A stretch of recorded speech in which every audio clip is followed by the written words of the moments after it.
Now, to make up for my completely overdue vlogs, so to catch up, some things that have happened since I last did my vlog, after all of the presentations, did a presentation on self-destruction and body mutilation. What a cheery way to start the morning. And now, this is probably stupid to randomly announce on here, but I will announce it for a reason. Now, if you remember Joy Saltzwedel, as I've mentioned a couple times in my vlogs, where we're starting a vlog battle making fun of each other,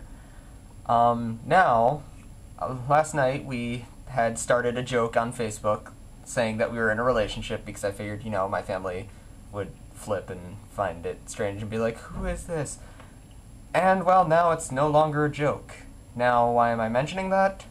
Because for anyone that thinks that because I'm dating her now, I can't be mean to her and make fun of her on my vlogs, Black Veil Brides still look like a bunch of emo Kiss ripoffs. Now, what I'm going to rant about today is the education system in America. Now, I've taken a couple of education classes, and the one that just made me the most mad at education in America was Foundations of Education. We watched a bunch of videos on various things that just make me want to punch people in the face. Let's see here. Let's start off with zero-tolerance policies. The stupidest things for schools to ever do. Now, if anyone doesn't know, a zero-tolerance policy is a student is caught with something or caught doing something specific that's in the rules, they are automatically suspended or expelled, no exceptions. Now, you would think that might be good for, something like knives or something like that, but the problem is it doesn't take into account any situation.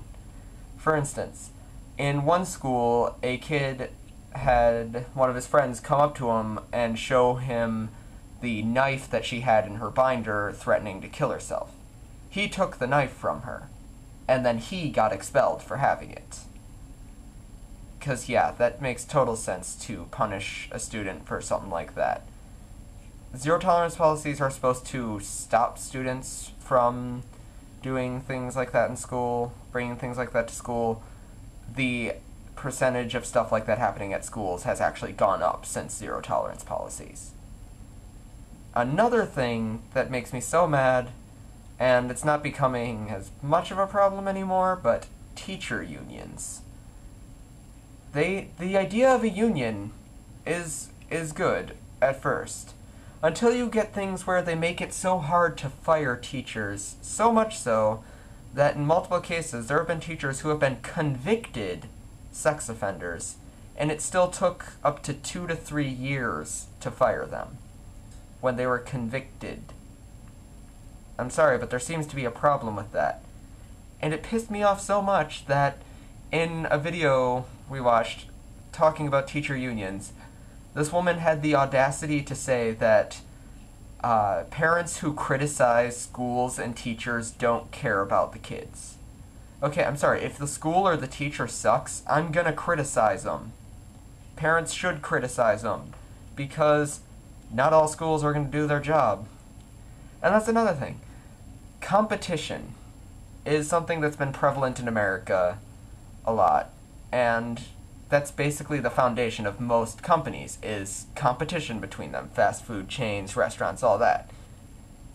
Schools, you would think, would be different, but actually, if you take into account areas in Europe that will actually have the schools independently run instead of completely monopolized by the government, they are based off of competition, and if the school is doing good, then students are going to go to that school, which means they'll get more money, and they'll stay open. If the school is doing horribly, people aren't going to send their kids there, and the school shuts down because it sucks. It makes sense.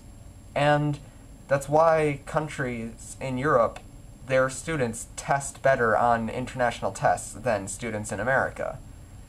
Because they just hire whoever in America. The students are forced to go whatever school they're zoned in, except in certain cases, or if they pay to go to a private school.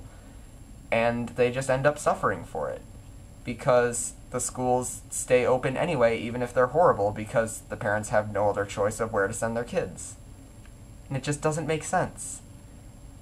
You would think that they would wake up and do this, but I just don't get it. And that's why the education system in America just makes me so mad. And they keep lowering and lowering standards for students. Like the one case where there's been a place where it was actually illegal for the school to fail the students. Okay, I'm sorry, if the student is doing that horribly, then you need to teach them, and the teacher probably sucks. So replace the teacher. But I don't get what's so hard for America to understand about that. But aside from that, I think I've gotten most of my education-based stuff out. As a future teacher, I'm kind of interested in stuff like this. And I'll avoid going into personal things. There are some teachers here that make me pretty mad, but I won't go there. So, as for recommended music, I probably should have come up with this before I started filming the vlog. So, I'm just gonna go out on a whim, and I think I'm going to recommend the band Spark is a Diamond. They're interesting because they're a post-hardcore band. They've split up already, unfortunately. But it's interesting because they only have singer, guitar, and drums. They don't have any bass. And a majority of the guitar is done on the upper strings, and it has a very dancey feel to it in the instrumentation. Now, being a bass player, I found it kind of odd and insulting that there wasn't a bass in it, but once I listened, I actually got pretty addicted to it. Don't you ever get tired of going on about all things that happen to you? About all the people who complicate your life and make it so hard for you. Everyone around you knows your story, and you never seem to be. Yeah, the sympathy is where it is, because your drama never seems to end. Look out, look out, look out, 'cause everybody knows it's true. Look out, look out, look out, this situation is